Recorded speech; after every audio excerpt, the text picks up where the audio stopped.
మన ప్రార్థనలకు జవాబు ఆలస్యం అవ్వచ్చేమో, కానీ దేవుడు మాత్రం మన ప్రార్థనలను అలక్ష్యము చేయడు. గనుక మనము ప్రతిదీ ఎలా ప్రార్థన చేయాలంటే, మనం చదివిన రీతిలో ఎల్లప్పుడూ ప్రార్థన చేయాలి, ఎడతెగక ప్రార్థన చేయాలి, విసుకక నిత్యము ప్రార్థన చేద్దాం.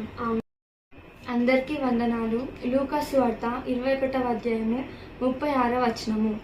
కాబట్టి మీరు జరగబోవు వీటెల్లను తప్పించుకొని మనుష్య కుమారుని ఎదుట నిలువబడుటకు శక్తి గలవారగునట్లు ఎల్లప్పుడూ ప్రార్థన చేయుచు మెలకువగా ఉండుడని చెప్పెను.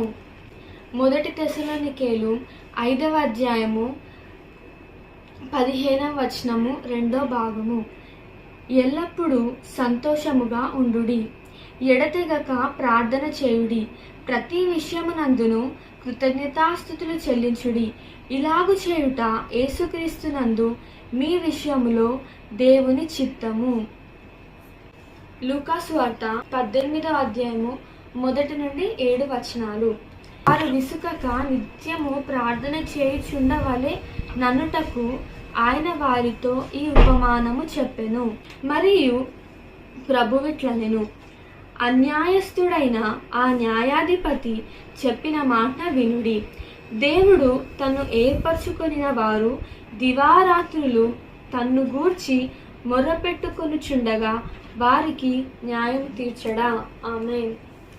మనము పై చదివిన వాక్యాల ప్రకారము ఎలా ప్రార్థన చేయాలంటే, ముందుగా మనం చూస్తే ఎల్లప్పుడూ మనము ప్రార్థించే వారముగా ఉండాలి. అదేవిధంగా రెండవదిగా మనం చూస్తే ఎడతెగక మనము ప్రార్థించే లెక్కలో మనం ఉండాలి. మూడవదిగా మనం చూస్తే విసుకక నిత్యము ప్రార్థన చేయాలి. మనం ప్రార్థించేటప్పుడు ఎల్లప్పుడూ మనము ప్రార్థన చేయాలి. ఎడతెగక అంటే దినమంతట్లో మనము ఆయనకి మొర్ర పెడుతూ ఉండాలి.